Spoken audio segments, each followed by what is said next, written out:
Hello दोस्तों, नमस्कार। कैसे हैं आप सब? आई होप कि आप सभी अच्छे और स्वस्थ होंगे। दोस्तों, ग्रुप डी का बिगुल आपका बच चुका है और हम सब लोग बिल्कुल तैयार है ग्रुप डी के एग्ज़ाम को लेकर के।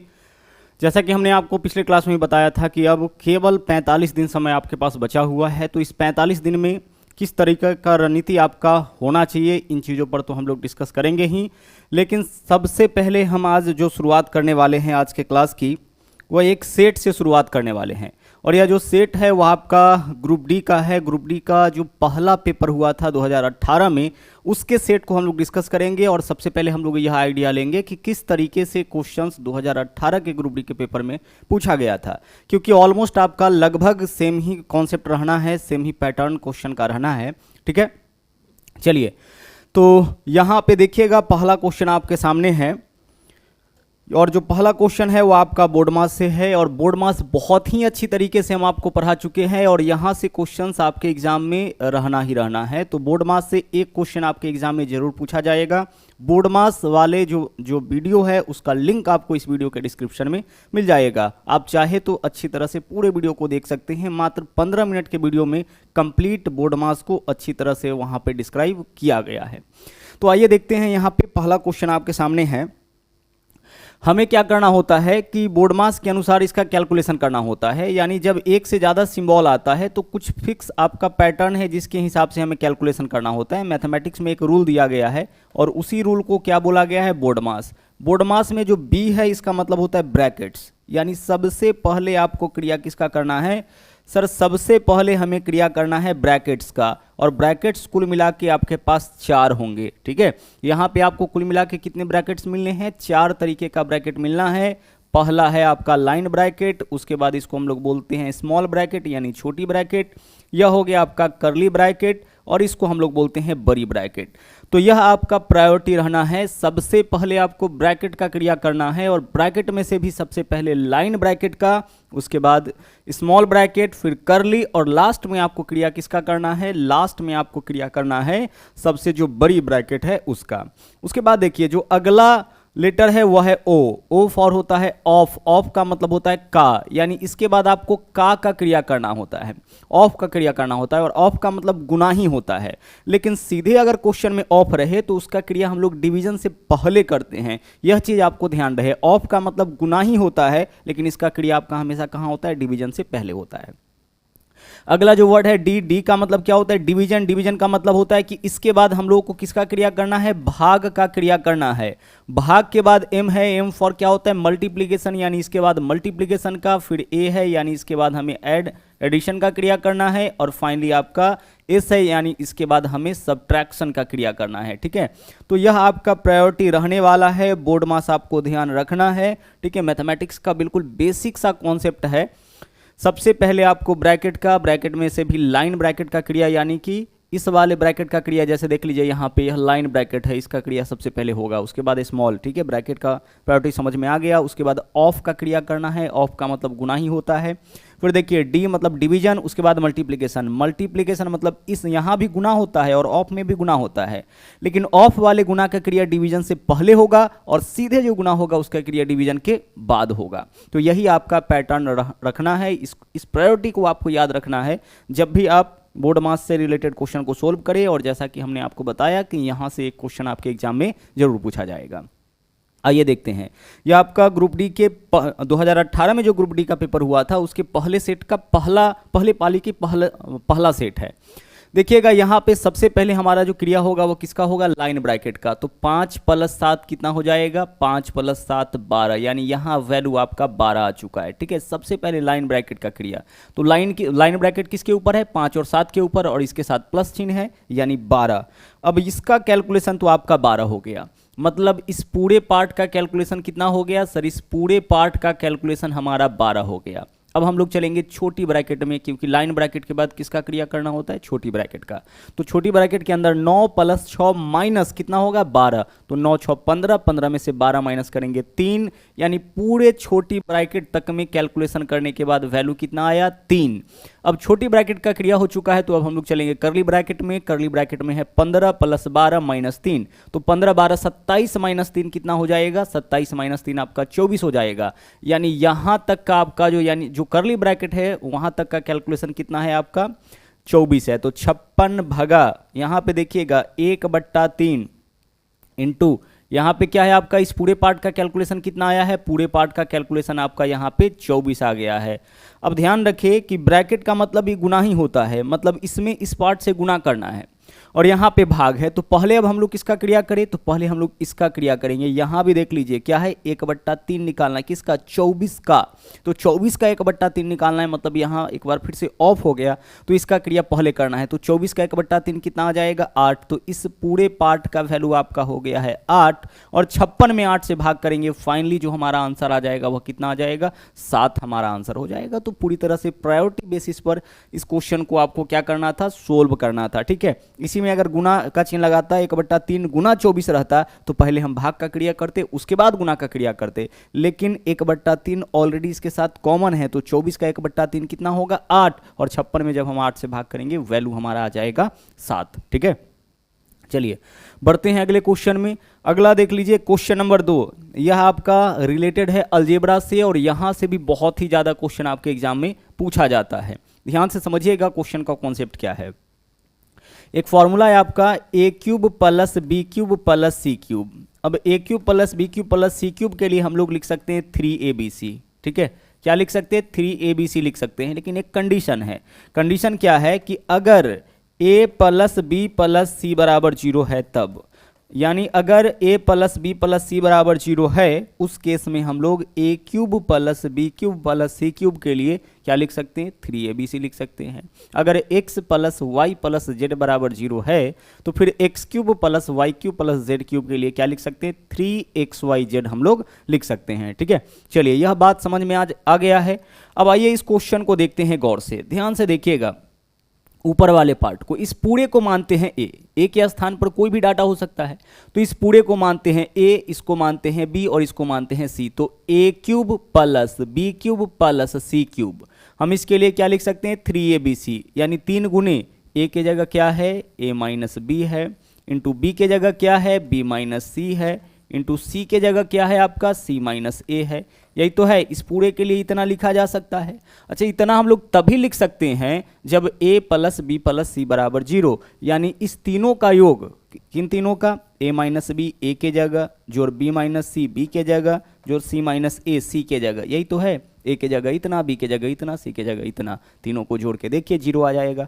प्लस a - a कैंसिल हो गया। ठीक है, -b + b cancel, -c + c cancel, सब कैंसिल हो गया, कितना वैल्यू आया 0, यानी a + b + c का वैल्यू यहाँ पे 0 है। दैट मीन्स कि हम लोग a³ + b³ + c³ रहने पर इसके लिए 3abc लिख सकते हैं। तो हम इसके लिए 3abc लिखे और नीचे जो वैल्यू है वह ऑलरेडी आपका यही है, क्या है 3 × a - b × b - c × c - a। तो अगर ऊपर नीचे वैल्यू आपका सेम है तो इससे यह आपका कैंसिल आउट होगा, आंसर हमारा क्या हो जाएगा, आंसर हमारा इस क्वेश्चन का 1 हो जाएगा। तो इस पैटर्न पे भी क्वेश्चन आने के बहुत ही ज़्यादा चांसेज है। ध्यान रखिएगा कि a³ + b³ + c³ = 3abc हम लोग लिख सकते हैं। कब लिख सकते हैं 3abc, जब a + b + c = 0 हो। ओके, चलिए बढ़ेंगे अगले क्वेश्चन में। अगला 2 क्वेश्चन आपके सामने हैं, क्वेश्चन नंबर 3 और क्वेश्चन नंबर 4। ठीक है, सारे पैटर्न को आप अच्छी तरह से समझते हुए चलिएगा। एक चीज और हम आपको बता दें कि कोई भी टॉपिक में अगर आपको दिक्कत हो, पूरे टॉपिक के कॉन्सेप्ट को आपको जानना हो, तो मैथ्स वाटिका एप्लीकेशन के ऊपर आपको पेड बैच मिल जाएगा मैथ और रीजनिंग फाउंडेशन का। 350 में आपको वहाँ पे कंप्लीट मैथमेटिक्स और 350 में कंप्लीट रीजनिंग वहाँ पे मिल जाएगा। किसी भी टॉपिक का अगर आपको बेसिक कॉन्सेप्ट अच्छी तरह से नहीं पता है तो आप वहाँ पे जा करके सारे टॉपिक ऑलरेडी डाले जा चुके हैं, उन टॉपिक के वीडियोज़ को आप देख सकते हैं। देखिएगा नंबर 3 क्वेश्चन क्या है, बोला निम्नलिखित में से कौन सा पूर्ण घन है। पूर्ण घन यानी परफेक्ट क्यूब नंबर यहाँ पे कौन है। तो परफेक्ट क्यूब नंबर हम लोग उसी को बोलते हैं जो संख्या किसी के क्यूब करने पर आता हो। जैसे देखिए 1 का क्यूब करिए कितना आ जाएगा, 1 आ जाएगा, मतलब 1 जो है वह परफेक्ट क्यूब नंबर है। 2 का क्यूब करिए कितना होगा, 8, इसका मतलब 8 जो है वह परफेक्ट क्यूब नंबर है। 3 का क्यूब करिए कितना हो जाएगा, 27, यानी कि 27 जो है वो आपका परफेक्ट क्यूब नंबर है। 4 का क्यूब करेंगे कितना हो जाएगा, 4 का क्यूब हो जाएगा आपका 64, यानी कि 64 आपका परफेक्ट क्यूब नंबर है। तो उसी तरह से हमें यहाँ पे पहचानना है कि पूर्ण घन संख्या कौन सी है। देख लीजिए यहाँ पे क्या है, 8, तो 8 पूर्ण घन संख्या होगा। 3 जीरो है तो 3 जीरो का अगर हम क्यूबिक रूट करते हैं तो 1 जीरो आ जाता है। कहने का मतलब 20 का क्यूब करने पर 8000 होगा, इसका मतलब है कि 8000 जो है वो आपका परफेक्ट क्यूब नंबर है। दूसरा देख लीजिए तरीका क्या है कि कोई भी जो परफेक्ट क्यूब नंबर होगा यानी पूर्ण घन संख्या होगा, उसको अगर आप अभाज्य संख्या में तोड़िएगा यानी कि प्राइम नंबर में उसको तोड़िएगा। प्राइम नंबर जो संख्या स्वयं और 1 के अलावा और किसी से नहीं कटती है उसको बोलते हैं। जैसे 2 है, 3 है, 5 है, 7 है, 11 है, 13 है, यह सब आपका कहलाता है प्राइम नंबर। तो 27 को प्राइम नंबर में तोड़िए जरा सा, 3 से काटिए 9 हो जाएगा, फिर 3 से तोड़िए कितना हो गया, 3 हो गया। तो जब भी आप कोई भी जो परफेक्ट क्यूब नंबर है उसको तोड़िएगा तो अभाज्य संख्या हमेशा 3 के रूप में आएगा। ठीक है, कहने का मतलब इसको तोड़ने पर कितना संख्या आया, अभाज्य संख्या, कोई भी अभाज्य संख्या 3 बार आएगा। जैसे 3 कितना बार आया, 3, 2 आएगा 3 बार, या 6 बार, या 9 बार, इस तरीके से हमेशा क्या बनाएगा, क्यूब बनाएगा। जैसे 3 आया है 3 बार, 2 आएगा 3 बार, 5 आएगा 3 बार, तो इस तरीके से आपका होता है। तो इससे भी आप पहचान सकते हैं। जैसे अगर आपसे कहा जाए कि क्या 32 परफेक्ट क्यूब नंबर होगा, तो चेक करिए, 2 से काटिए 16 हो जाएगा, फिर 2 से काटिए 8 हो जाएगा, फिर 2 से तोड़िए कितना होगा 4, फिर 2 से तोड़िए 2 हो जाएगा। क्या क्यूब यहाँ पे बनाया है, क्यूब का मतलब 3 का समूह। चलिए यहाँ पे तो 3 है बट यह दोनों जो है वह क्यूब नहीं बना पाया, 1 और 2 होता तब परफेक्ट क्यूब यह बन पाता। मतलब यह हुआ कि 32 हमारा परफेक्ट क्यूब नंबर नहीं है। अगर हमें इसे तोड़ना पड़ेगा, मान लीजिए कि पहचानना पड़े कि चलिए ऐसे हम नहीं पहचान पा रहे हैं, तो हम 9000 को तोड़ के देखते हैं। ठीक है, क्या 9000 परफेक्ट क्यूब नंबर होगा। हम क्या करेंगे, हम इसको तोड़ेंगे। ठीक है, सबसे पहले हम इसको 5 से ही तोड़ लेते हैं, आसान होगा। 5 से तोड़िए कितना होगा, 5 एकम 5 हो जाएगा, 5 अठे 40 हो जाएगा, डबल जीरो है तो डबल जीरो। फिर से 5 से तोड़िए, 5 से तोड़िए कितना हो जाएगा, 5 तिया 15, 3 हो जाएगा, 5 छक्के 30, 360 हो गया। फिर से 5 से तोड़िए, 5 से तोड़िएगा, 5 सत्ते 35, 5 दूना 10 हो गया। फिर आगे चलिए 3 से तोड़ते हैं, यहाँ पे कितना हो गया, 24 हो गया। फिर 3 से तोड़िए कितना हो जाएगा, यहाँ पे 3 से अगर इसको तोड़ते हैं कितना हो जाएगा आपका, 8 हो जाएगा। अब यहीं से देख लीजिए, फिर 8 को तोड़िए तो 8 के लिए हम 2 लिख सकते हैं, कितनी बार, 3 बार लिख सकते हैं। क्या यह परफेक्ट क्यूब होगा, तो देखिए 5 तो क्यूब बनाया, 2 भी क्यूब बनाया, लेकिन 3 क्यूब नहीं बनाया, मतलब कि यह जो नंबर है वो आपका परफेक्ट क्यूब नंबर नहीं है। ठीक है, अब कई दफ़ा क्वेश्चन ऐसे भी पूछा जाता है कि इसमें कितना से गुना करे कि यह परफेक्ट क्यूब नंबर बन जाए। तो देखिए 5 क्यूब बना रहा है, 2 भी क्यूब बनाया, 3 क्यूब नहीं बनाया, तो 2 बार 3 आया है, मतलब सिर्फ एक 3 से इसमें हम गुना कर ले। इसमें कितना से गुना कर ले, एक 3 से अगर इसमें हम गुना कर ले, एक बार चेक करिए जरा सा, 5 से तोड़े हैं तो कितना आया है, 2800। हाँ, तो अगर हम इसमें एक 3 से गुना कर ले तो यह क्या बन जाएगा, यह आपका एक परफेक्ट क्यूब नंबर बन जाएगा। और अगर पूछा जाए कि कितना से भाग करे कि यह परफेक्ट क्यूब नंबर बन जाए, तो देखिए भाग करने का मतलब है कि यह क्यूब बना रहा है, 2 भी 3 बार आया, 8 का मतलब 2 3 बार, तो यह भी क्यूब बना रहा है, मतलब इस दोनों नंबर से भाग करना पड़ेगा, तभी तो यह दोनों नंबर हटेगा। तो दोनों नंबर मतलब 3 गुने 3 से, मतलब अगर हम इसमें 9 से भाग कर दे, इसमें अगर 9 से भाग कर देंगे तो यह परफेक्ट क्यूब बन जाएगा। और गुना करने की बात होगी तो हम कितना से गुना करेंगे, गुना करने की बात होगी तो हम 3 से गुना करेंगे। ठीक है, चलिए अगला क्वेश्चन देखिए, यह आपका नंबर 4 क्वेश्चन है। यहाँ पे क्या है कि sec to the power 4 theta minus sec square theta का वैल्यू 3 है, तो tan to the power 4 plus tan square theta का वैल्यू क्या होगा। देखिए ऐसा जो क्वेश्चन होता है उसका आंसर आपका सेम रह जाता है, 3 है तो यहाँ पे आंसर हमारा क्या होगा, 3 हो जाएगा। अगर 25 क्वेश्चन मैथमेटिक्स से पूछे जाते हैं तो 10 से 15 क्वेश्चन आपका ऐसा होता है जिसका आंसर आप केवल क्वेश्चन को देख के दे सकते हैं, और मात्र 2-3 क्वेश्चन ऐसा होता है जो आपका कैलकुलेटिव होता है, जिसका कैलकुलेशन आपको करना होता है, कैलकुलेशन में थोड़ा सा आपको वक्त देना होता है। तो इन क्वेश्चन से हम लोग क्या करेंगे, अपना समय बचाएंगे, और यहाँ से जो समय हम लोगों का बचेगा उसी को हम लोग यूज करेंगे उन क्वेश्चन के ऊपर जहाँ पे हमें कैलकुलेशन करना होता है। तो हमेशा ध्यान रखिए 10 से 15 केवल वैसा क्वेश्चन आपको मिलेगा जिसका आंसर केवल क्वेश्चन को आप देख करके दे सकते हैं। ओके, चलिए तो देखिएगा यहाँ पे हमने आपसे क्या कहा कि इसका वैल्यू अगर दे और इसका मान पूछे तो आंसर सेम रह जाएगा, या फिर इसका मान दे करके इसका मान पूछता है उस केस में भी हमारा आंसर सेम होगा। अब हमेशा सेक के फॉर्म में देगा तो tan के फॉर्म में पूछेगा, और tan के फॉर्म में देगा तो सेक के फॉर्म में पूछेगा। एक और पैटर्न है इस क्वेश्चन का, कॉट के फॉर्म में सेक की जगह क्या आएगा, सेक की जगह कॉसेक आएगा, तो कॉसेक के फॉर्म में देगा तो कॉट के फॉर्म में क्वेश्चन पूछेगा, या फिर कॉट के फॉर्म में मान देगा तो कॉट के फॉर्म में अगर मान देता है तो फिर कॉसेक के फॉर्म में आपसे मान पूछेगा। तो ऐसे सभी क्वेश्चन का आपका आंसर क्या रह जाता है, सेम रह जाता है। ये कैलकुलेशन करके हम आपको बताते हैं। पहली चीज ये देखिए, sec square theta minus tan square theta बराबर 1 होता है। बहुत इंपॉर्टेंट फॉर्मूला है और इसके ऊपर आधारित क्वेश्चन आपका हमेशा एग्जामिनेशन में आता ही आता है। Sec square theta minus tan square theta बराबर 1। इसके अलावा cosec square theta minus cot square theta बराबर 1। तो यह दोनों ऐसा है जहां से एग्जामिनेशन में क्वेश्चन बहुत ज़्यादा आता है। इसके अलावा sign square theta plus cos square theta बराबर 1। तो स्क्वायर 1 वाला जो है वह यही तीनों है, sign square theta plus cos square theta बराबर 1, बहुत ही कॉमन है। इसके अलावा सेक और टेन है और दूसरा आपका कॉसेक और कॉट है। अब यहां से हम क्या कह सकते हैं कि अगर हमें सेक स्क्वायर थीटा का मान चाहिए तो माइनस टेन है, इसको उस तरफ ले जाइए, जिसका मान चाहिए उसको इस तरफ रहने दीजिए, बाकी को दूसरी ओर ले जाइए। तो सेक स्क्वायर थीटा का मान 1 और इस माइनस टेन इधर आएगा तो plus 1 plus tan square theta. Sec square theta का मान क्या होगा, 1 प्लस टेन स्क्वायर थीटा। उसी तरीके से टेन स्क्वायर थीटा का मान क्या होगा, तो आप ऐसा करो, टेन स्क्वायर थीटा को केवल इस तरफ लेकर के आओ, टेन स्क्वायर थीटा को इस तरफ लेकर के आओ और 1 को इधर लेकर के आओ। तो सेक स्क्वायर थीटा प्लस 1 है, इधर आएगा तो माइनस 1 हो जाएगा, और टेन स्क्वायर माइनस में है, इधर आएगा तो प्लस 1, यानी कि टेन स्क्वायर थीटा बराबर क्या होगा, सेक स्क्वायर थीटा माइनस 1 होगा। अब यहां पे देखिएगा, इस क्वेश्चन को सोल्व करते हैं। जब आप इसको सोल्व करिएगा तो बिल्कुल इसके बराबर आ जाएगा। देखिएगा, सेक का पावर कितना है, 4, तो हम सेक स्क्वायर थीटा कॉमन ले लिए। सेक स्क्वायर थीटा कॉमन ले लिए तो यहाँ 4 बार है, तो अब कितना बार बचेगा, 2 बार बचेगा sec square theta, minus sec square theta है, कॉमन लिए हैं इसको तो 1 बचेगा। बराबर में वैल्यू क्या दे रखा है क्वेश्चन में, 3 दे रखा है। अब यहाँ पे एक चीज देखिए, sec square theta minus 1 plus 1 है, इस तरफ लाएंगे तो माइनस 1 बराबर क्या हो जाएगा, टेन स्क्वायर थीटा। तो इसके लिए हम क्या लिख सकते हैं, टेन स्क्वायर थीटा लिख सकते हैं। इस पूरे के लिए tan square theta into sec square theta के लिए हम क्या लिख सकते हैं, सेक स्क्वायर थीटा के लिए 1 प्लस टेन स्क्वायर थीटा। थोड़ा प्रैक्टिस करने का जरूरत है, क्या लिख सकते हैं, 1 प्लस टेन स्क्वायर थीटा। अब इसी को जब आप गुना करिएगा, बराबर में वैल्यू 3 है तो 3 रहने दीजिए। अब इसी को गुना करिए, टेन स्क्वायर थीटा से 1 में गुना करेंगे तो टेन स्क्वायर थीटा, ठीक है। चलिए आगे, प्लस टेन स्क्वायर थीटा से टेन स्क्वायर थीटा में गुना करिए, कितना हो जाएगा, 10 टू द पावर 4 थीटा। बराबर में वैल्यू कितना दे रखा है, 3 दे रखा है। मतलब इसी को सोल्व किए तो इतना आ गया, जो क्वेश्चन पूछा है उसके बराबर आ गया। तो यही वजह था कि हमने आपसे क्या कहा था कि डायरेक्टली ऐसे क्वेश्चन का आपको आंसर चुनना है, ठीक है। समझते वक्त अच्छी तरह से समझना है, बट एग्जाम में बिल्कुल भी आपको इसमें समय नहीं देना है, सीधे अपने आंसर को चुनना है।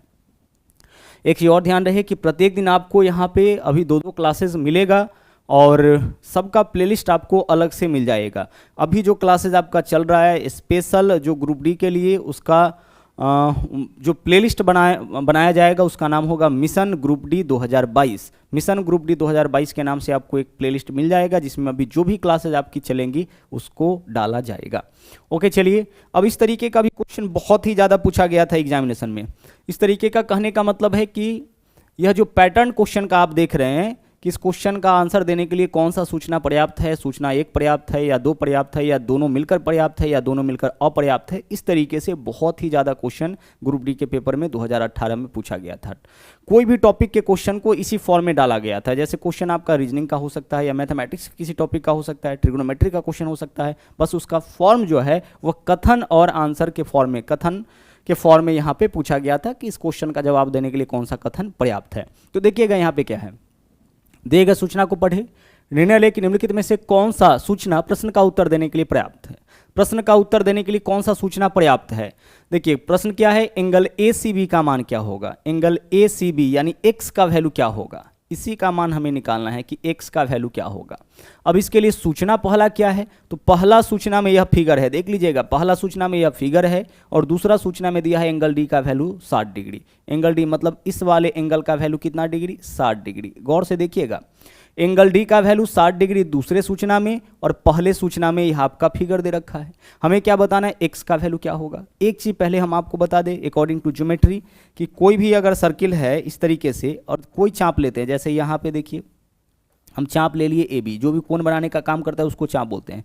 तो ए बी चाप के द्वारा एक कोण यहाँ पे बना है और इसी दोनों चाप के द्वारा यहाँ पे भी एक कोण बनाइए।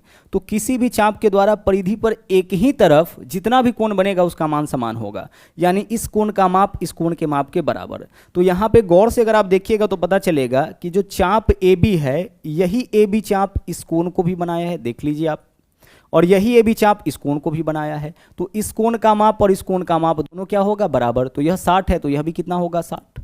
अब आंसर तो हमारा आ चुका है 60, लेकिन अब आपको यह तय करना है कि इस आंसर को निकालने में कौन सा सूचना आपका साथ दिया है। क्या केवल सूचना 1 से हम लोग अपना आंसर निकाल सकते थे? बिल्कुल नहीं निकाल सकते थे, क्योंकि हमें इस एंगल का जब तक माप नहीं पता होता हम इस एंगल का मान नहीं निकाल सकते थे। ठीक है, तो केवल सूचना 1 से हम लोग इस क्वेश्चन का आंसर नहीं दे सकते थे। क्या केवल सूचना 2 से इस क्वेश्चन का आंसर कर सकते थे? एंगल डी बराबर 60, यह फिगर रहता ही नहीं, तो हमें पता कैसे चलता कि एंगल डी कहाँ पे है। मतलब इस दोनों के होने के वजह से हम लोग अपने क्वेश्चन का आंसर निकाले हैं। तो हमारा आंसर क्या होगा कि 1 और 2 दोनों ही पर्याप्त है। ठीक है, 1 और 2 दोनों क्या है, 1 और 2 दोनों ही पर्याप्त है, दोनों मिलकर पर्याप्त है। अकेले अकेले कोई भी इस क्वेश्चन का आंसर नहीं निकाल पा रहा था। चलिए बढ़ते हैं अगले क्वेश्चन में। यहां पे देखिए जो अगला क्वेश्चन है नंबर 6 क्वेश्चन, यह भी आपका ट्रिग्नोमेट्री से है। एक क्वेश्चन ऑलरेडी हम लोग ट्रिग्नोमेट्री का देख चुके हैं इस सेट के अंदर। यह दूसरा क्वेश्चन है जो कि आपका ट्रिग्नोमेट्री से है। एक चीज समझिएगा यहाँ पे, एक सिंपल सा कॉन्सेप्ट। जैसे मान लीजिए कि अगर इस तरह से रहे x बट्टा ए प्लस वाई बट्टा बी, इस तरह का आपका डाटा मिले और यहाँ पे हमें कैलकुलेशन करना हो, फ्रैक्शन के फॉर्म में रहे कैलकुलेशन करना हो। तरीका देख लीजिए क्या होता है, बिल्कुल सिंपल सा तरीका है, समझिएगा। हम क्या करेंगे, इस दोनों का गुणनफल नीचे लिखेंगे, यही एलसीएम हो जाएगा। कोई दिमाग नहीं लगाना है, इस दोनों का गुणनफल नीचे लिखिए, यह एलसीएम हो जाएगा। अब क्रॉस में गुना कर दीजिए, x में b से गुना कर दीजिए, कितना हो जाएगा, bx, प्लस है तो प्लस, माइनस रहने पर माइनस, और a में y से गुना कर दीजिए, कितना हो जाएगा, ay हो जाएगा। बस यही इसका आपका कैलकुलेशन हो गया। सेम कॉन्सेप्ट यहाँ पे हम लोग लागू करेंगे। हम क्या करेंगे, गौर से देखिएगा, नीचे जो हम लिखेंगे, नीचे जो लिखेंगे हम क्या करेंगे, इस दोनों का गुणनफल हम नीचे लिखेंगे, यही क्या होगा, यही इसका एलसीएम हो जाएगा। तो नीचे का तो बात आपको पता लग चुका है कि नीचे हमें क्या लिखना है। ऊपर में हमें क्या लिखना है, क्रॉस मल्टीप्लाई करिए। तो क्रॉस मल्टीप्लाई मतलब इसमें इससे मल्टीप्लाई करिए। तो साइन ए प्लस बी में साइन ए माइनस बी से गुना करेंगे, साइन ए प्लस बी में साइन ए माइनस बी से गुना करेंगे, यानी A plus B into A minus B क्या होता है, A square minus B square. तो इस दोनों का गुणनफल होगा आपका sine square A minus sine square B. ऐसा क्यों होगा, ऐसा इसलिए होगा क्योंकि a प्लस बी गुना a माइनस बी बराबर होता है a square minus B square. तो जब भिन्न का जोड़ आप करिएगा तो इसमें इससे गुना होगा, सिंपल सा कॉन्सेप्ट है। तो sine A plus B Guna sign A minus B क्या होगा, sign square A minus sine square B. आगे चलिए, प्लस है तो प्लस चिन्ह, अब इसमें इससे गुना करिए, cos A plus B into cos A minus B. हम यहाँ पे क्या लिखेंगे, cos square A minus cos square B. क्या लिखेंगे, cos square A minus cos square B, यही तो लिखेंगे। चलिए, cos square A minus cos square B. केवल ऊपर वाले पार्ट का कैलकुलेशन करिए, आप नीचे वाले पार्ट का कैलकुलेशन करने का आवश्यकता नहीं है। अगर नीचे वाले पार्ट का कैलकुलेशन करना चाहते हैं तो यही चीज़ आप लिख दीजिए। क्या है यहाँ पे, cos A minus B, cos A minus cos B, ठीक है, इनटू क्या है आपका, sign A minus sine B, यही तो नीचे में आएगा, sign A minus sine B. चलिए देखते हुए चलिएगा आगे। अब आगे देखिएगा आपके पास क्या है, इसको थोड़ा सा हम लोग अरेंज करते हैं। ऊपर वाले को थोड़ा अरेंज करिए, ए वाले को एक साथ रखिए, तो साइन स्क्वायर ए और प्लस कॉस स्क्वायर ए, तो एक साथ रखिए, sign square A plus cos square ए। ठीक है, आगे चलिए। अच्छा देखिए, यह दोनों किस में है, दोनों माइनस में है, तो माइनस कॉमन ले लेते हैं। माइनस कॉमन ले लेंगे तो दोनों माइनस वाला प्लस में। अब साइन स्क्वायर बी यहाँ पे माइनस में था, प्लस में, तो साइन स्क्वायर बी हो जाएगा। यह भी माइनस में था, यह भी प्लस में, क्योंकि माइनस कॉमन ले चुके हैं। यह क्या हो जाएगा आपका, कॉस स्क्वायर बी हो जाएगा। ठीक है, बट्टा में जो वैल्यू है उसको रहने दीजिए। अब बट्टा वाले में आपको कैलकुलेशन नहीं करना है। देखिएगा यहाँ पे साइन स्क्वायर ए और कॉस स्क्वायर ए, इसका वैल्यू क्या होता है, 1। Sign square theta plus cos square theta क्या होगा, 1। और उसी तरह से यहाँ पे देखिए, sign square theta plus cos square theta, यहाँ भी वैल्यू क्या होगा, 1। तो इसका वैल्यू 1 माइनस इसका वैल्यू 1, तो 1 माइनस 1 कितना, 0। और 0 के बट्टा में कुछ भी रहेगा, आंसर आपका क्या आ जाएगा, 0 आ जाएगा।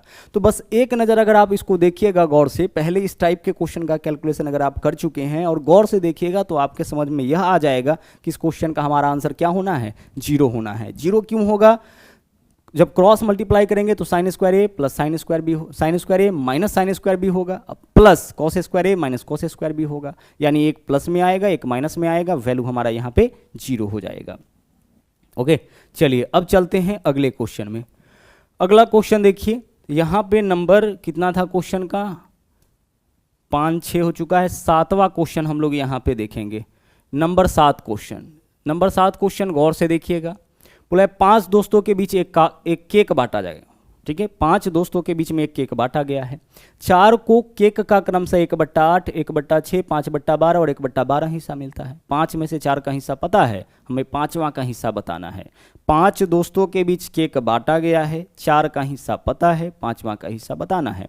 तो हम क्या करते हैं ऐसे क्वेश्चन में, चारों को जितना हिस्सा मिला उसके अलावा जो शेष बचा है वही 5वें को मिलेगा। अब ऐसा सोचो जरा सा आप, पहला का हिस्सा, दूसरा, तीसरा, चौथा, सबका हिस्सा पता है, सबके नीचे वाला को आप इक्वल करो, नीचे वाले को, तो 8, 6, 12, 24 पे जाके बराबर होगा। हाँ सर 24 पे जाके बराबर होगा। तो सबके नीचे वाले वैल्यू को 24 कर दो, तो यहाँ पे कितना से गुना करोगे, 3 से 24 होगा। यहाँ पे कितना से गुना करोगे, 4 से 24 होगा। यहाँ पे कितना से गुना करोगे आप, 2 से 24 होगा। यहाँ पे कितना से गुना करोगे आप, 2 से 24 होगा। बस मामला समझना करना क्या है, सबके नीचे वाला को इक्वल करना है। तो यहाँ पे 3 से, यहाँ पे 4 से, अब नीचे 3 से गुना किए हैं आप, तो ऊपर भी 3 से गुना करना होगा, तो यह 3 हो जाएगा। नीचे 4 से गुना तो ऊपर भी 4 से गुना, तो यह 4 हो जाएगा। नीचे 2 से गुना तो ऊपर भी 2 से गुना, तो 5 दूना यह 10 हो जाएगा, 10/24। नीचे 2 से गुना तो ऊपर भी 2 से गुना, यह आपका 2 हो जाएगा। फिर से काटिएगा, वैल्यू आपका सेम हो जाएगा। देखिए 3/24 से काटेंगे, फिर से 1/8 हो जाएगा, कोई अंतर नहीं आया है। बस हम लोगों ने क्या किया, नीचे वाला को सेम किया, और नीचे वाला सेम करने के लिए फिर ऊपर में जितना से गुना करना पड़ा कर दिए। अब देखिए हिस्सा कितना हो गया, 8 3 24, 24 24, 24 में ही सबका हिस्सा लेना है। अब 4 दोस्त को कितना मिला 24 में से, 24 में 3, 24 में 4, 24 में 10, तो 3 4 7 और 10 17 और 2 19। तो 24 में से इन 19 हिस्सा जो है ऑलरेडी बच चुका है। तो 24 माइनस 19 करिए, बचा कितना 5, यानी कि जो 5वां है उसको 5/24 भाग मिलेगा। सिंपल सा कॉन्सेप्ट है। हिस्सा कितना है 24, इसमें से देख लीजिए कितना बढ़ चुका है, 3 4 7 10 17 और 2 19। तो 24 रुपए में से 19 रुपए बढ़ चुका है। हमारे पास अब बचेगा कितना, 5 रुपए, कितना में, 24 रुपए में। तो जो बचा है वही 5वें के बीच बांटा जाएगा ना, तो 5वां का हिस्सा 5/24 हो जाएगा। आगे चलिए नंबर 8 और नंबर 9 क्वेश्चन। यह क्वेश्चन नंबर 8 है और यह आपका क्वेश्चन नंबर 9 है। ठीक है, पहले नंबर 9 ही देखते हैं, फिर 8 को देखेंगे। निम्नलिखित में से अभाज्य संख्या का युग्म कौन सा है। अभाज्य संख्या का युग्म, युग्म का देख लीजिए, युग्म का मतलब होता है जुड़वा अभाज्य संख्या में पहचानना है। अभाज्य संख्या का युग्म कहने का मतलब हमें क्या पहचानना है, यहाँ पे हमें देखना है जुड़वा अभाज्य संख्या। ध्यान रहे क्या पहचानना है, जुड़वा अभाज्य संख्या। क्वेश्चन का भाव यहाँ पे यह है, जुड़वा अभाज्य संख्या हमें पता करना है। जुड़वा अभाज्य संख्या यानी twin prime number, twin prime number इसको बोला जाता है। ठीक है, जुड़वा अभाज्य संख्या। जुड़वा अभाज्य संख्या किसको बोलते हैं, उन दो अभाज्य संख्याओं को जिनके बीच में 2 का अंतर होगा। जैसे 5 7 मिलकर जुड़वा अभाज्य संख्या है, 7 और 11 जुड़वा अभाज्य संख्या नहीं है। 7 और 11 दोनों का दोनों अभाज्य है, बट उसके बीच में 4 का अंतर है। तो वैसे 2 अभाज्य संख्याओं को जुड़वा अभाज्य संख्या बोलेंगे जिनके बीच में केवल 2 का अंतर हो। तो यहाँ देखिए 3 7 अभाज्य संख्या है, बट इसके बीच में अंतर 4 का है, तो यह आपका जुड़वा अभाज्य संख्या नहीं होगा। 37 41 यहाँ भी अंतर 4 का है, यह भी जुड़वा नहीं होगा। 43 47 यहाँ भी अंतर 4 का, यह भी नहीं होगा। 71 73 यहाँ पे 2 का अंतर है, तो यह हो जाएगा। तो विकल्प ए हमारा इस क्वेश्चन का सही आंसर होगा। जुड़वा अभाज्य संख्या, अभाज्य संख्याओं का युग्म जोड़ा यानी जुड़वा अभाज्य संख्या में पहचानना है, और जुड़वा अभाज्य संख्या वो होगा जिन 2 अभाज्य संख्याओं के बीच में 2 का डिफरेंस होगा। ओके चलिए, तो जुड़वा अभाज्य संख्या समझ चुके हैं। अब हम लोग देखते हैं क्वेश्चन नंबर 8 को। नंबर 9 क्वेश्चन आपका क्लियर हो गया। अब हम लोग चलेंगे कहाँ पे, क्वेश्चन नंबर 8 पे। गौर से देखिएगा क्वेश्चन क्या है। विपरीत दिशाओं से, ठीक है, विपरीत दिशाओं से आ रही 152.5 मीटर और 157.5 मीटर लंबी 2 गाड़ियाँ, 2 गाड़ी है जिसका लंबाई, एक का लंबाई है 152.5 और दूसरा का लंबाई है 157.5। आगे देखिए 9.3 सेकेंड में एक दूसरे को पार कर जाती है। तो हमें क्या बताना है, गाड़ियों की संयोजित गति, मतलब दोनों गाड़ी का कंबाइंड चाल बताना है। चाल बराबर क्या होता है, दूरी बट्टा समय। तो एक दूसरे को पार करने के लिए दोनों ट्रेन को कुल कितनी दूरी तय करना पड़ेगा, दोनों के लंबाई के योग के बराबर। एक दूसरे को, जैसे यहाँ पे एक रेलगाड़ी है और यह दूसरी रेलगाड़ी है, एक दूसरे को पार करना है तो कितनी दूरी तय करना पड़ेगा, इसको अपनी लंबाई, इसको अपनी लंबाई, यानी दोनों रेलगाड़ी के लंबाई के योग के बराबर दूरी तय करना होगा। तो दोनों को जोड़िए, दोनों रेलगाड़ी के लंबाई को जोड़िए। 5 और 5 कितना, 10, 10 के लिए लिखेंगे 0, हासिल आपका 1 हो गया। 7 और 2 9, 9 और 1 10, 0 हासिल 1, 15 15 30 और 1 31, 310 मीटर यह हो गया आपका दूरी बट्टा समय कितना लगा है 9.3 सेकेंड। तो दूरी बट्टा समय, इससे क्या निकलेगा चाल। लेकिन यहाँ से जो चाल होगा वो किस फॉर्म में होगा, यहाँ से जो चाल आपका होगा, देखिए 9.3 सेकेंड लगा है ना, तो यहाँ से जो चाल आपका निकलेगा यह ऊपर मीटर है और नीचे सेकेंड है, तो मीटर प्रति सेकेंड में। अगर आपको किलोमीटर प्रति घंटा में चाल चाहिए तो इसमें गुना कर दीजिए 18/5 से। यह दूरी आपका मीटर के फॉर्म में और समय जो है वह सेकेंड के फॉर्म में, तो चाल किस फॉर्म में निकलेगा, मीटर प्रति सेकेंड। और यहाँ क्वेश्चन में बोला है कि किलोमीटर प्रति घंटा में, प्रति घंटा बताइए, यानी 18/5 से गुना। सोल्व करिए, यहाँ भी पॉइंट है, यहाँ भी पॉइंट है, हटा दीजिए, पॉइंट से पॉइंट कैंसिल हो गया। अब 00 आपके पास है बचा हुआ। सोल्व करिए इस वैल्यू को, देखिएगा अगर हम काटे इसको, ठीक है, अगर हम इसको काटे 31 से, तो 31 गुने 100 3100 और 31 तिरिक कितना हो जाएगा 93 हो जाएगा। 3 से काटेंगे 3 छक्के 18 हो जाएगा, 5 से काटेंगे 20 पंचे 100 हो जाएगा, 20 गुने 6 कितना 120, तो 120 किलोमीटर प्रति घंटा यही आपका स्पीड हो जाएगा रेलगाड़ी का संयोजित, दोनों रेलगाड़ी का चाल। ठीक है, चलिए बढ़ते हैं अगले क्वेश्चन में। अगला क्वेश्चन है आपका नंबर 10। ठीक है, यह क्वेश्चन नंबर 10 है और इसके अलावा यह आपका क्वेश्चन नंबर 11। नंबर 10 क्वेश्चन को पहले देखते हैं। यह क्या है आपका कॉस स्क्वायर फाई है प्लस 1/, कॉसेक स्क्वायर फाई। अच्छा, कॉसेक स्क्वायर 1/, कहने का मतलब है कि उसका उल्टा, और कॉसेक थीटा का उल्टा क्या होता है साइन थीटा, तो इसके बदले में हम साइन लिख सकते हैं। स्क्वायर है तो स्क्वायर लिख दीजिए, तो साइन स्क्वायर कितना हो जाएगा फाई। 1/, कॉसेक, तो 1/, कॉसेक थीटा क्या होता है साइन थीटा, कॉसेक का उल्टा साइन थीटा, 1/, साइन कॉसेक, तो 1/, कॉसेक क्या होगा साइन।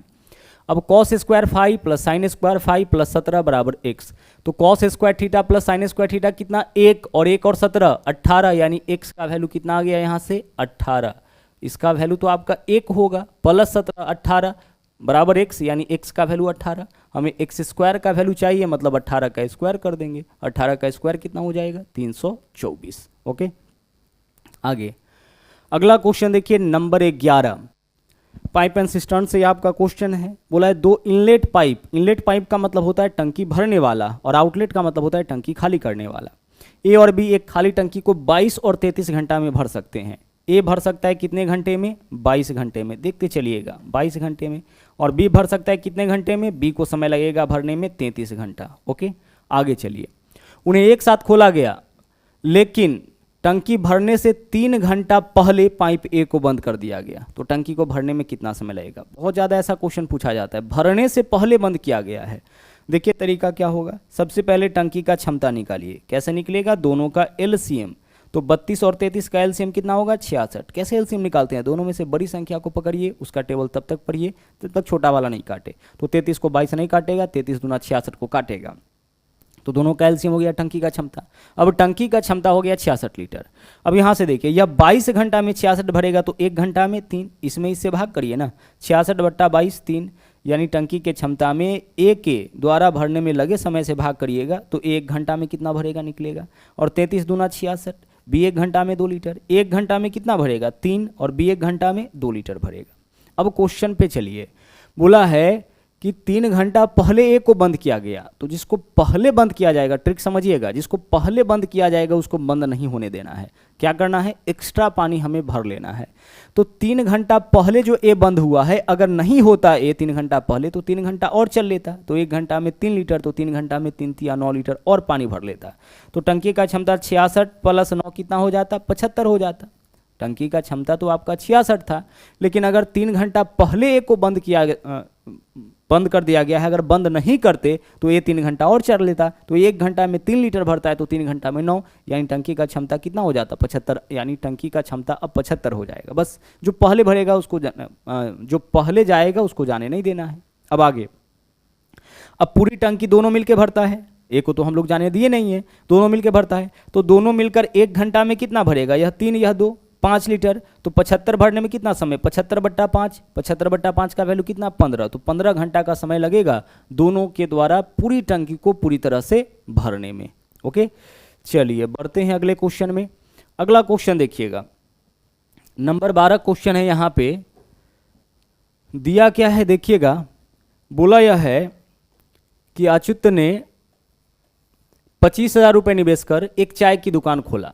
इस राशि का 30% दुकान के फर्निशिंग पे और 20% दुकान के लिए अन्य सामग्री पे खर्च किया है। दुकान के लिए बाकी सामान खरीदने के लिए अब उसके पास कितने पैसे हैं? तो देखिए खर्च कितना किया है, 30% और फिर 20%, तो 30 और 20 50%। 50% का मतलब क्या होता है, आधा। तो आधा खर्च कर लिया तो इसके पास आधा तो बचा होगा ना।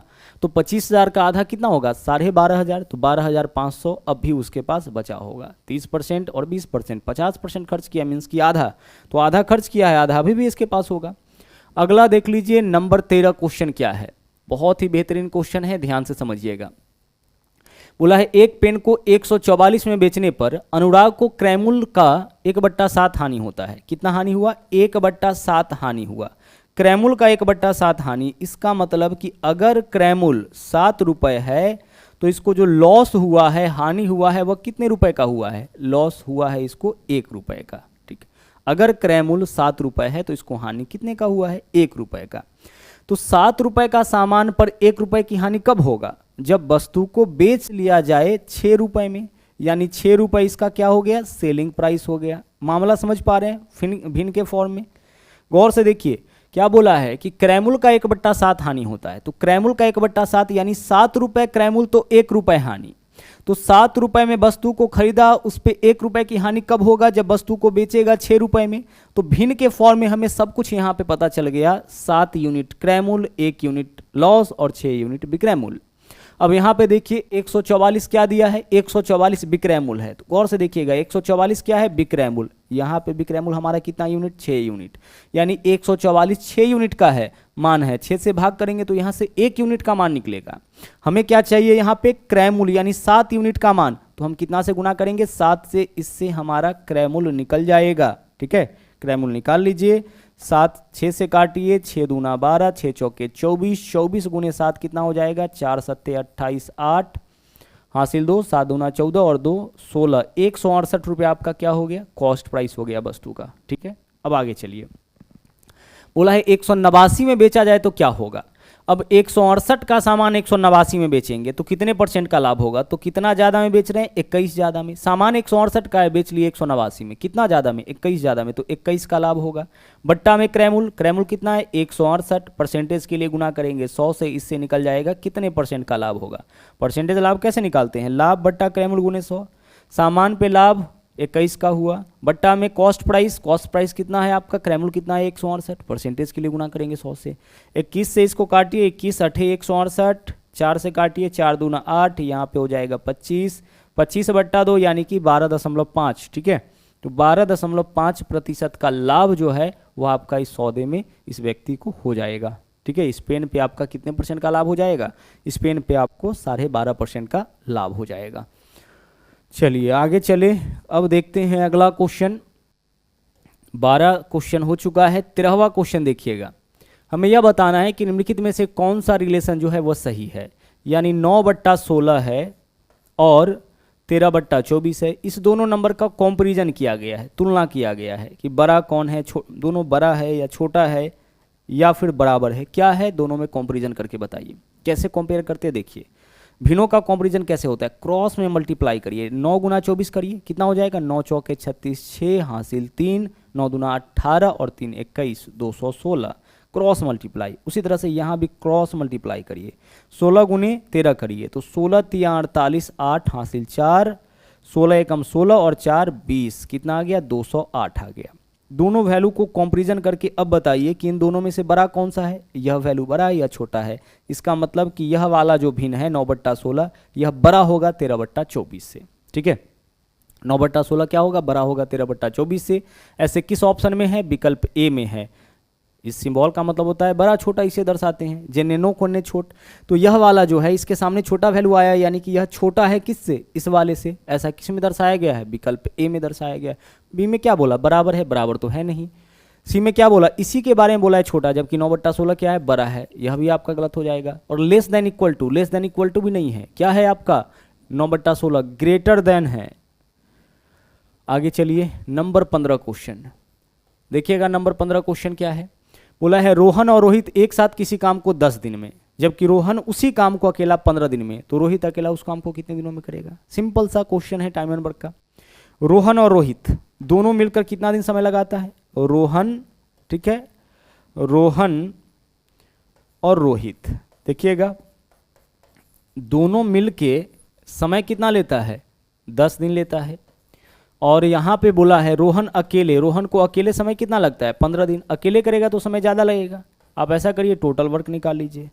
10 और 15 का एलसीएम कितना हो जाएगा, 30। टोटल वर्क 30 हो गया। 10 तिया 30, 15 दूना 30। यह एक दिन में, दोनों मिलकर एक दिन में 3 यूनिट।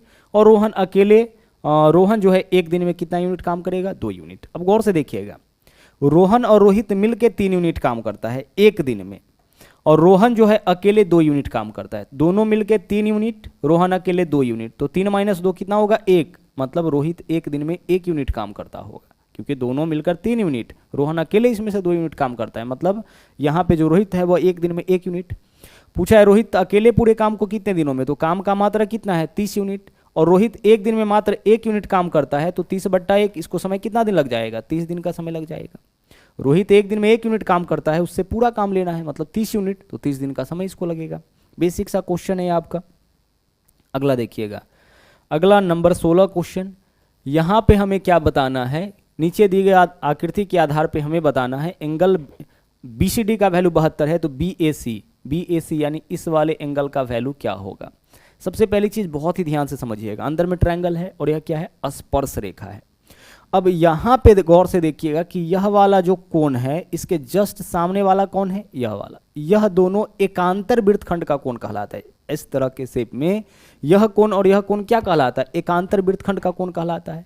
और एकांतर वृत्तखंड का कोण आपका बराबर होता है। तो BCD का वैल्यू 72 है, तो इस वाले एंगल का भी वैल्यू क्या होगा, 72। तो हमारा आंसर इस क्वेश्चन का कितना हो जाएगा, 72 डिग्री।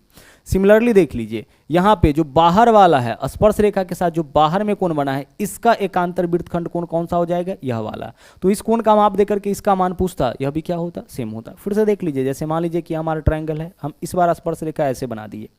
अब आप क्या करिए, अब आप यहाँ पे ना ट्रायंगल एक बना लीजिए इस तरीके से, ठीक है। चलिए बना लिए ट्रायंगल। अब एकांतर वृत्तखंड का कोण कौन सा होगा, यह वाला जो है इसके बराबर हो जाएगा। उसी तरह से यह वाला कोण किसके बराबर होगा, इस कोण के बराबर हो जाएगा। ओके, चलिए बढ़ते हैं अब हम लोग आगे। आगे देखिएगा, नंबर 16 तक हो गया है। 17वां क्वेश्चन देखिएगा यहाँ पे क्या है। यह आपका फिर से नल और टंकी से क्वेश्चन है, गौर से देखिएगा। नंबर 17 क्वेश्चन बोला है ABC एक टैंक से जुड़े 3 वल्व है, यानी 3 पाइप है, 3 नल है, कुछ भी कह सकते हैं। A और B टैंक को 6 घंटे में, A और B देख लीजिए, A और B मिलकर टैंक को कितने घंटा में भरता है, 6 घंटा में। A और B को समय लगता है 6 घंटा। आगे देखिए क्या बोला है, B और C को 10 घंटा। B और C को कितना समय लगता है सर, B और C को समय लगता है 10 घंटा।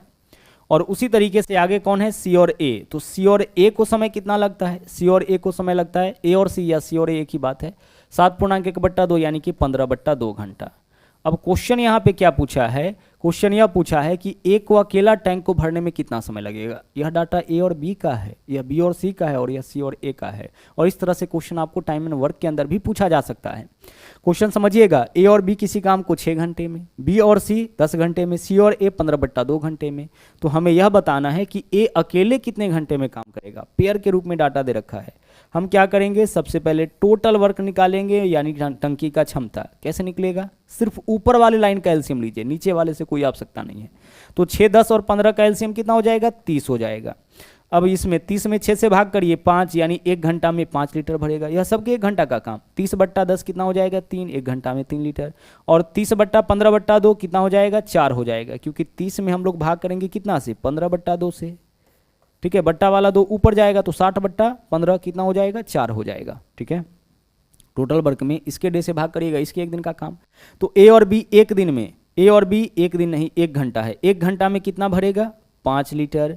B और C 1 घंटा में 3 लीटर, C और A 1 घंटा में 4 लीटर। तो सब मिलके 5 और 3 8 और 4 12, सब मिलकर के 1 घंटा में कितना भरेगा, 12।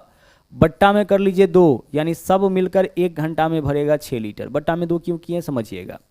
सब मिलकर 1 घंटा में कितना भरेगा, यहाँ पे यह नहीं निकला है कि तीनों मिलकर कितना समय में भरेगा, 1 घंटा में कितना पानी भरेगा यह निकला है। देखिए यह डाटा किसका है, ए और बी का, इसमें बी और सी, इसमें सी और ए।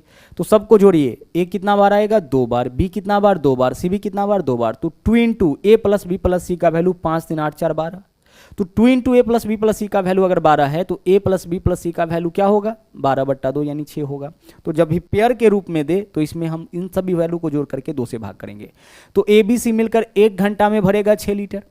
हमें क्या बताना है, ए अकेला, तो आप यह निकालिए कि ए अकेला 1 घंटा में कितना लीटर पानी भरेगा। तो ए बी सी मिलकर 6 लीटर और बी और सी 3 लीटर। तो ए बी सी के काम में से बी और सी के काम को माइनस करिए। तो 6 - 3 3, यानी कि 1 घंटा में 3 लीटर भरेगा और टंकी का क्षमता 30 लीटर है। तो 30 लीटर भरने में ए को कितना समय, 30/3, यानी कि 10 घंटा का समय आपको ए को लग जाएगा। अगर क्वेश्चन में पूछता कि बी को कितना समय लगेगा, तो ए बी सी 1 घंटा में 6 लीटर, इसमें से सी और ए का काम घटाइए, सी और ए। तो सी और ए 1 घंटा में 4, तो 6 - 4 2, यानी कि बी 1 घंटा में 2 लीटर। तो 30 लीटर भरने में 30/2, यानी कि 15 घंटा का समय लगता। चलिए आगे बढ़ते हैं। अगला क्वेश्चन देखिएगा यहाँ पे, यह जो क्वेश्चन है आपका चार्ट से क्वेश्चन है, ठीक है। चलिए देखिएगा क्वेश्चन क्या है। हमें यहाँ पे बताना है कि यह जो 2 क्वेश्चन है आपका, ठीक है, यहाँ पे आपका कुल मिला के 2 क्वेश्चन है। 17 हो गया है आपका, क्वेश्चन नंबर 18 और नंबर 19, 2 क्वेश्चन यहाँ पे है आपका। नंबर 18 क्वेश्चन में बताना है कि यह संख्या 11 से विभाज्य है तो x का मान क्या होगा। 11 से डिविजिबिलिटी का रूल क्या होता है कि अगर किसी संख्या के अल्टरनेट अंकों के योगफल का अंतर 0 या फिर 11 से कटने वाली कोई संख्या हो तो वह संख्या आपका 11 से जरूर कटता है।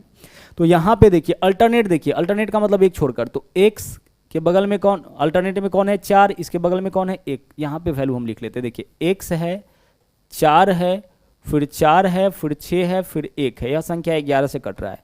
आप अल्टरनेट अंकों को जोड़िए, देखिएगा x का अल्टरनेट अंक 4 और 4 का 1, सबको जोड़िए, 1 और 4 5 प्लस x। तो 5 प्लस x पहले अल्टरनेट का योग है। अब जो बाकी बचा होगा वह भी अल्टरनेट में होगा। अब बाकी वैल्यू को जोड़िए जो बचा हुआ है, तो 4 और 6 बचा हुआ है, कितना हो जाएगा 10। अब अगर इस दोनों का अंतर या तो 0 आ जाए या फिर 11 से कटने वाली कोई संख्या आ जाए तो यह संख्या पक्का 11 से कटेगा। अब इसका वैल्यू 0 आ जाए, इसके लिए x के जगह हमें क्या लेना पड़ेगा 5। तो 5 और 5 10, 10 में से 10 माइनस करेंगे 0। तो अगर आप x के जगह 5 लेते हैं तो यह जो संख्या है वो आपका 11 से पूरी तरह से कट जाएगा। तो x का वैल्यू क्या होगा 5 होगा, क्योंकि बोला है कि यह जो संख्या 11 से कट रहा है। तो कब कटेगा, जब x के जगह हम लोग 5 लेंगे। क्लियर। चलिए अब चलते हैं अगला, जो अगला क्वेश्चन है उसको देखिए। यहाँ पे दिया गया है कि मोबाइल फ़ोन विनिर्माण कंपनी के बारे में जानकारी प्रदर्शित की गई है। मोबाइल फ़ोन निर्माण की कुल संख्या इतना है, यह कुल संख्या दे रखा है, कुल संख्या दे रखा है। बोला है कंपनी LMN द्वारा कुल कितना मोबाइल फ़ोन बनाया गया। अलग अलग कंपनी जो है कितना बनाया वह दिया गया डाटा यहाँ पे। 28% बनाया ABC, XYZ 12%, 25% PQR, 5% DF और LMN कितना परसेंट 30%। 30% किसका, कुल निर्माण का। तो कुल निर्माण कितना है 1 2 4, इस पे कितना 0 है 2 2 4 0 है, यह आपका कुल निर्माण है। इसका कितना परसेंट 30%, यानी 30/100 इतना निर्माण कौन करता है LMN। ठीक है, इसी का डाटा हम लोगों से पूछा था। सोल्व करिए, 00 से 00 कैंसिल, बाकी वैल्यू को गुना कर लीजिए। 3 0 है तो 3 0 रहने दीजिए। इसके अलावा 3 से गुना करिए, 3 चौके 12, 2 हासिल 1, 12 3 36 और 1 37, यही आपका आंसर हो जाएगा। ठीक है, चलिए कौन से ऑप्शन में है, ऑप्शन नंबर 3,72,000 विकल्प डी जो है वह यहाँ पे आपका इस क्वेश्चन का सही आंसर हो जाएगा। ओके, चलिए तो यहाँ पे जो आपका आंसर है वह विकल्प डी है। और यह आपका इस सेट का आखिरी क्वेश्चन था। आज के लिए इतना ही। और हाँ, अगर आप हमारे चैनल पर नए हैं तो इस चैनल को सब्सक्राइब जरूर करें, इसके अलावा लाइक और शेयर करते रहे। तो मिलते हैं अगले वीडियो में। थैंक यू, जय हिंद।